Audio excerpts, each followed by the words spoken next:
샬롬, 사랑하는 성도 여러분 평안하셨습니까? 네, 오늘은 성령의 사역, 성령의 역사 5번째 시간입니다. 인도하심이라는 제목으로 말씀을 전가하겠습니다. 사도행전 16장 6절에서 15절까지인데요. 사도행전 16장 6절, 성령이 아시아에서 말씀을 전하지 못하게 하시거늘. 자, 여러분, 왜 성령님께서 아시아 선교를 막으셨을까요? 인간이 계획을 할지라도, 인간 지식으로 아무리 지혜로 계획을 해도 성령이 막으시는 것은 하나님이 지혜가 더 월등하시기 때문입니다. 바울이 제2차 전도 여행을 떠나면서 그 당시 소아시아 중심 도시 에베소로 가려고 했죠.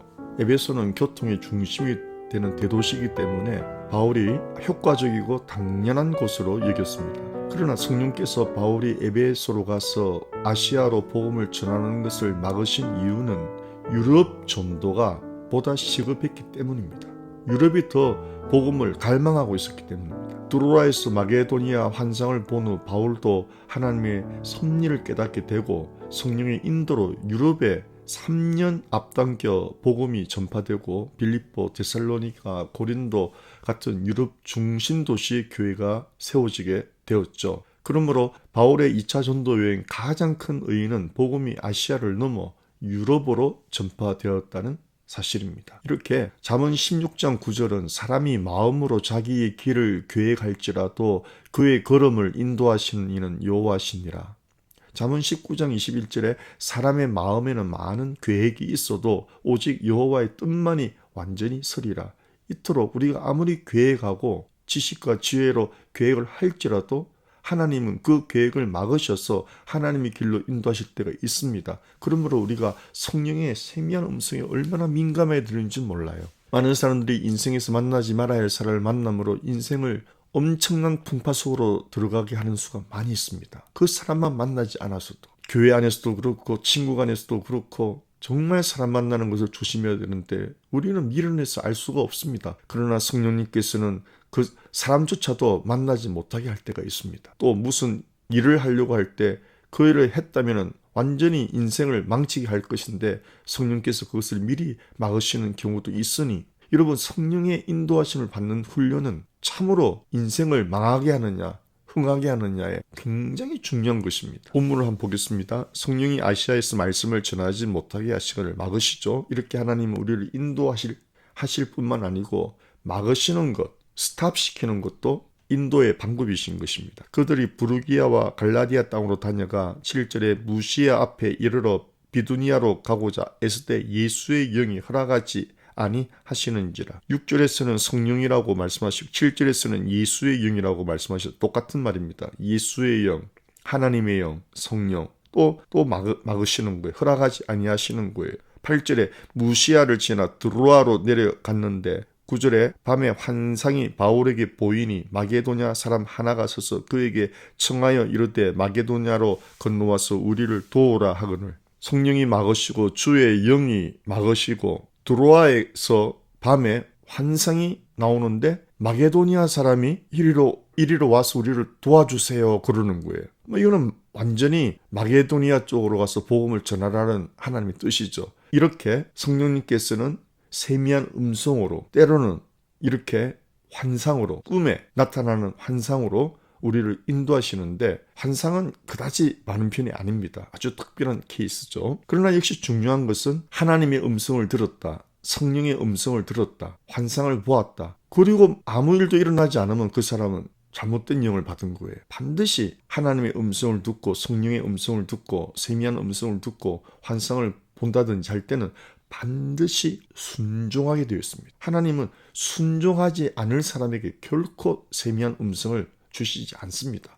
감동을 주시지 않습니다. 반드시 순종할 자에게 주시는 거예요. 만에 하나 그 주의 음성을 순종하지 않으면 다시는 하나님께서 그 음성을 주시지 않죠. 또 불순종하면 사울처럼 하나님의 말씀을 불순종하면 비참한 종말을 맞이하게 되는 것입니다. 참으로 성령의 음성을 듣는 것은 두렵고도 떨리는 일인 것입니다. 반드시 그것은 100% 순종해야 됩니다. 그러나 순종하고 나갈 때 놀라운 하나님의 영광과 하나님의 주시는 열매를 반드시 맺게 되는 것입니다. 그래서 바울은 순종합니다. 10절에 바울이 그 환상을 보았을 때 우리가 곧 마게도냐로 떠나기를 힘쓰니, 보십시오. 곧 떠나기를 힘쓰니, 적극적인 순종입니다. 곧 마게도냐로 떠나기를 힘쓰니 이는 하나님이 저 사람들에게 복음을 전하라고 우리를 부르신 줄로 인정함이로라.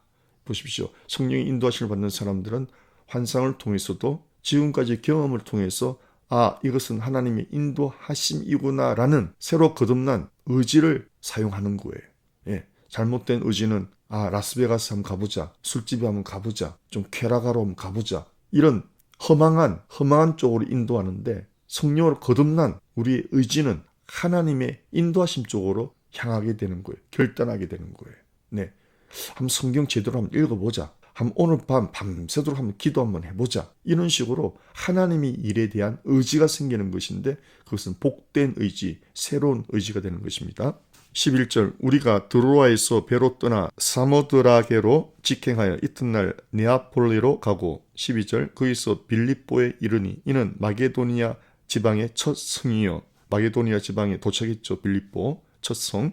또 로마의 식민지라 이 성에서 수일을 유하다가 13절, 안식일에 우리가 기도할 곳이 있을까 하여 문 밖 강가에 나가 거기 앉아서 모인 여자들에게 말하는데, 자 보십시오. 빌립 집사님은 광야로 가라, 수레로 가까이 나아가라, 아주 세밀하게 인도했잖아요. 근데 바울은 그저 마게도냐 사람이 손짓을 하면서 건너와서 우리를 도와주세요라고 인도했죠. 그리고 나서는 바울 스스로가 자기의 의지를 가지고 하나하나 진행해 나가는 걸 볼 수 있습니다. 이토록 성령의 인도하심은 사람마다 다 다르므로 무엇이 이것만이 성령의 인도하심이다라고 말하지 못하고, 우리가 성경을 꼼꼼히 읽어보면서 묵상하면서 하나님이 지혜를 구해야 내 속에서 세미한 음성과 또 하나님이 주시는 지혜와, 그러나 공통점은 그 가이드라인이 하나님 말씀에서 벗어나지 않고 윤리에서 벗어나지 않습니다.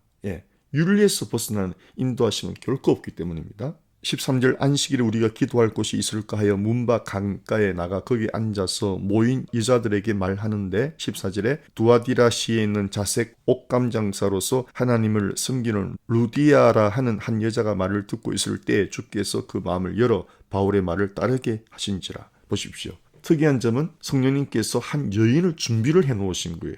자색 옷감 장사는 루디아라는 한 여인을 마음을 준비를 하신 거예요. 주께서 그 마음을 열어 바울의 말을 따르게 하신지라. 보십시오, 여러분. 예수를 믿게 하는 것도 사실은 다 하나님이 하시는 것입니다. 아무나 예수를 믿는 게 아닙니다. 선택된 사람만 믿습니다. 그러니 여러분, 예수를 믿게 된 것이 얼마나 복인 걸 믿으시기 바랍니다. 내가 믿고 싶어서 믿는 게 아니에요. 하나님이 우리 마음을 터치하셔야 되는 거예요. 하나님이 우리 마음을 터치해야 믿을 마음을 주시는 거예요. 그 선물을 받아들일 수 있는 마음을, 아무리 좋은 것도 마음이 허락하지 않으면 못 받는 것입니다. 누가 이 마음을 움직이세요? 하나님이 움직이시는 거예요. 누가 우리 마음을 선하고 아름답게 만져주세요? 하나님이. 누가 우리 마음을 고집 피우고 마음을 독하게 먹게 하고 마음을 악하게 먹게 하고 그렇게 합니까? 악한 영이 그렇게 하는 거예요. 참 우리 마음이 어떤 영이 지배하느냐, 이것은 인생의 정말 죽고 사느냐의 문제인 것입니다. 15절, 그와 그 집이 다 세례를 받고, 루디아와 그 온 집 식구가 침례를 받고 우리에게 청하여 이를 때 만일 나를 주 믿는 자로 알거든 네 집에 들어와 유하라 하고 강권하여 머물게 하니라. 완전히 선교 기지가 되어버렸어요. 하나님이 이렇게 정확하게 인도하시 열매를 탁 맺게 하는 거예요. 사랑하는 성도 여러분, 성령님의 음성, 또 흔하지 않지만 환상을 통해서 인도하실 우리 마음에서 이거는 분명히 하나님이 인도하십니다라는 확신이 옵니다. 마음이 불안하고 긴가민가하는 것은 절대 아닙니다. 성령의 음성에 훈련된 분들은 확신이 있습니다. 확신이 있습니다. 그리고 그 확신에 순종해 볼 때 일어나는 역사로 말미암아 배우게 되는 것이 이것이 하나님 인도하심 맞았구나. 그것을 한 번 경험하면은 내면의 세미한 음성에 길들여지게 돼요. 이거 그 음성이군. 그렇죠? 여러분, 유치원에서 아기들이 많이 놀아도 어떤 아기가 넘어져서 울면은 엄마는 다른 사람분들 엄마는 딱 안 돼요. 그 자기 애 울음소리를. 이와 같이 어머니와 자녀 관계처럼 예수를 믿으면은 우리는 하나님을 아버지와 자녀 관계가 되어버리는 거거든요. 그래서 아버지의 음성이 바로 성령의 음성인 거예요.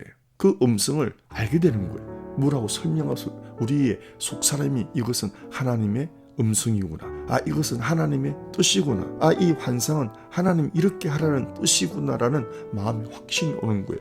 그리고 순종할 때 이렇게 하나님께서 루디아라는 열성을 준비해 놓고 온 가정이 예수 믿게 하고 그 집을 베이스 캠프로 사용하게 하시는 놀라운 역사가 일어나는 것입니다. 얼마나 여러분 우리 삶에 이런 일들이 일어난다면 정말 놀라운 일 아닙니까? 한 사람만 예수 믿게 해도 놀라운 일인데 이토록 한 여자와 온 집안을 예수 믿게 하고 또 계속 바울의 전도 역사가 일어납니다.